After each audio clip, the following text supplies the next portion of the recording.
अगर आप कभी भी किसी होटल में रुकते हो या फिर रुकने जाते हो तो उस होटल की कोई भी चीज़ आप चेक करो या ना करो, लेकिन उस होटल के कमरे का शीशा ज़रूर से चेक करना, क्योंकि राजस्थान के इस होटल में कमरा नंबर 6 में जो हुआ वो आज तक मेरी रूह कांपा देता है। तो ये बात है साल 2013 की, जब एक बिजनेसमैन एक लो बजट होटल में रुकने जाता है और रिसेप्शन में जब वो अपना नाम वाम लिखवा रहा होता है तब उस होटल का मैनेजर उसके पास आता है और उसको कहता है कि आपको जो कमरा दिया जा रहा है उस कमरे में एक आईना है जिसको हमने चादर से ढक के रखा है, तो किसी भी हालत में आप उस चादर को आईने से नहीं उतारोगे।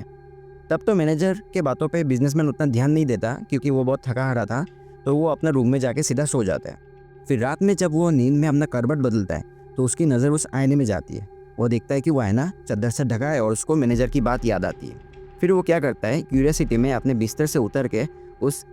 आईने से चादर हटा देता है। आईने से चादर हटाते ही वो बिजनेसमैन अपने आप को उस आईने में देखता है, लेकिन वो आईना वाला जो चेहरा था वो हंस रहा था, बल्कि वो बिजनेसमैन रियलिटी में बिल्कुल गंभीर खड़ा हुआ था। और ये देख के वो बहुत गंदी तरीके से डर जाता है और वो अपने बेड पे जाके सो जाता है। फिर वो इंतज़ार कर रहा होता है कि कब सुबह हो और मैं इस होटल से निकलूँ। फिर जब सुबह होती है और वो चेकआउट के लिए रिसेप्शन में जाता है और मैनेजर को मैनेजर वही मिलता है उसको, तो वो मैनेजर से पूछता है कि इस आईने का राज क्या है, और वो बताता है उसके साथ रात में क्या क्या हुआ।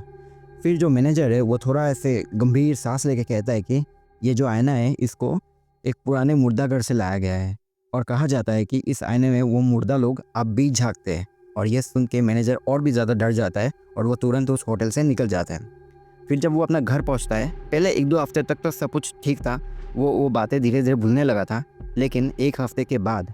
वो अपने घर के आईने में भी वही हंसता हुआ चेहरा दिखने लगता है।